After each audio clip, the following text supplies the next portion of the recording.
One summer evening, I was visiting with my neighbor out along our pasture fence, looking out at the horses and goats. Bill says, I could use your help with my bull tomorrow night if you're going to be around. Why, sure.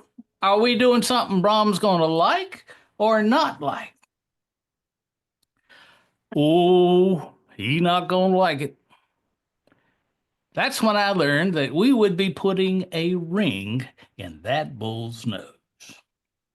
Now, Bill and I are business partners of a sort. We had bought some pasture land together and ran what amounted to a retirement home for old horses. I'll be the first to tell you there is no money to be made in that business. Uh, but I just thought horses deserve some option better than being put down or sold to make dog food. Bill, on the other hand, was a no nonsense farmer. For him, every critter on the place had to earn its keep or move on someplace else. He would have never gone into the horse retirement business on his own. But Bill needed pasture for his herd of goats, and this was a cheap way for him to get it. A few months back, Bill had bought a Brahma bull, the ones with the hump on the back come out of India. I was there the day Brahm came in, helped get him down off the truck. And he was just a baby, but he was a good looking boy. He had this silvery gray hide and these long ears that hung down, kind of like some kind of oversized hound dog. And first time I walked up of him, Brahm held my gaze a moment. And then he gave me one of these. Now, I figured out later that meant, would you scratch my ears, please? Which I was glad to do. And pretty soon, anytime I would enter the pasture, old Brahm would amble over to me and wait politely until I acknowledged him. And then we'd do this and I'd start to scratch him. This one time, I was all the way down on the ground, working on a wagon, and I knew Brahm was behind me, but I wasn't paying him any attention.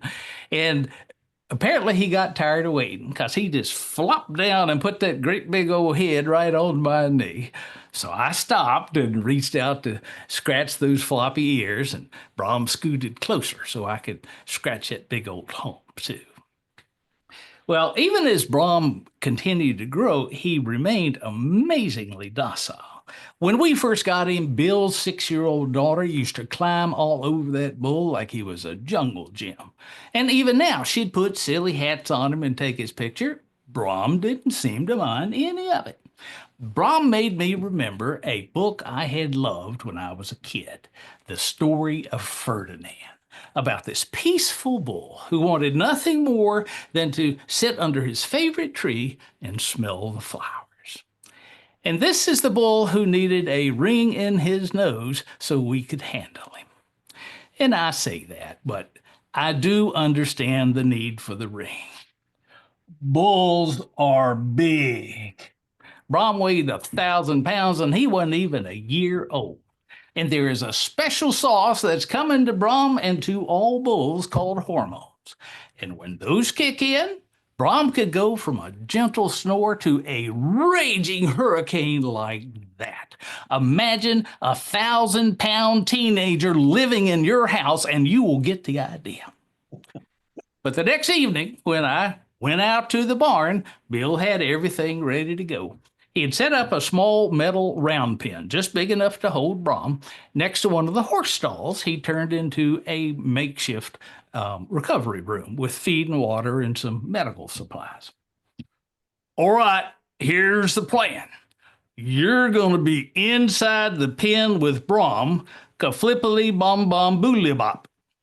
You see, I had stopped listening once we got past that part about me being inside the pen with Brahm.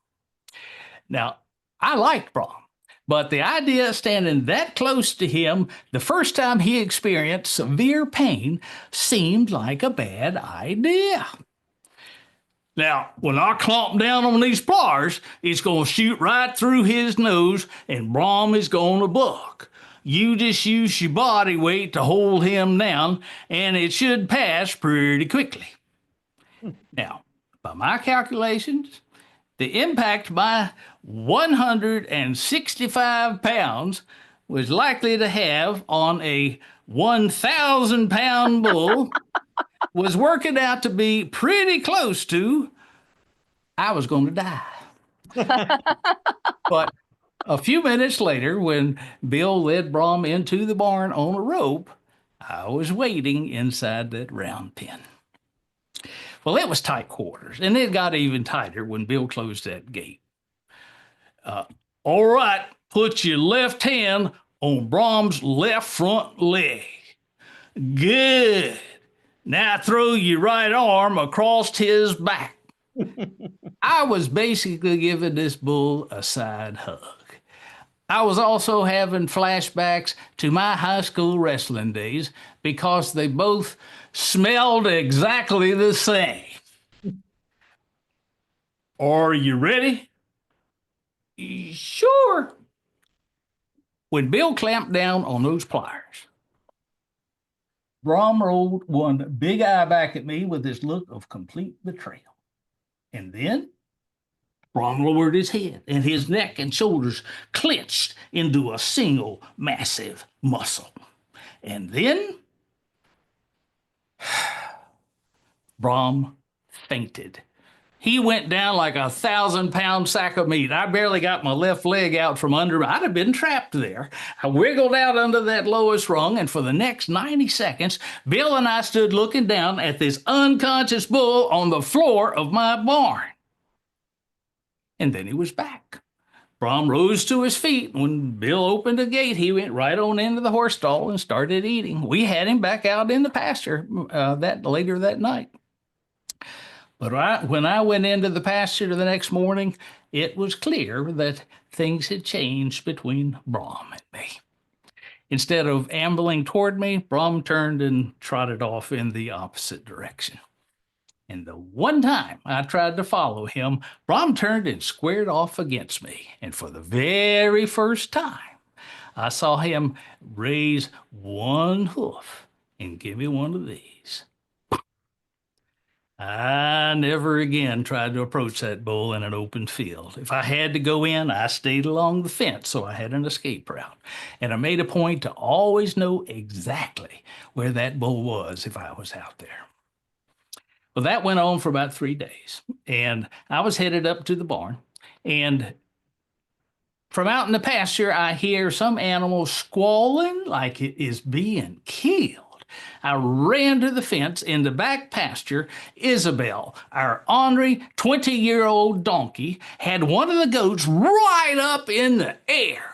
She had bitten the goat in the middle of its back and lifted it like a four-legged suitcase. And every so often it would shake it from side to side like a baggage handler for American Airlines.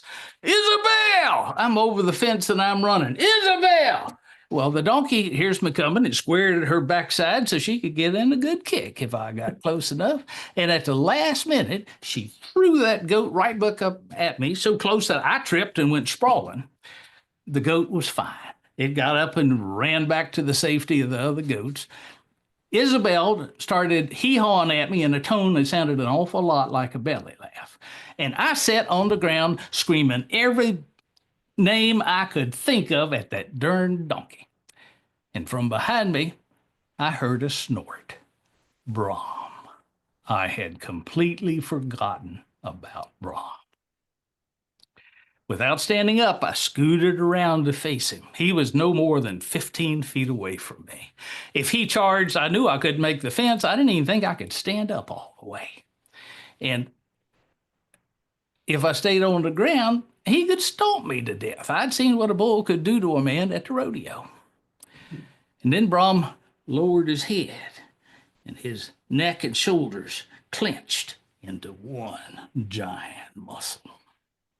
And he took a step forward and another. When he was 3 feet away from me, Brahm snorted again. I could feel that hot air roll across my face.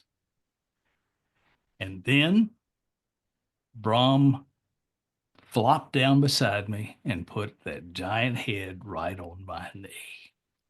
And I reached up with a trembling hand to scratch those floppy ears. And he scooted over so I could scratch that big old hump too. Thank you.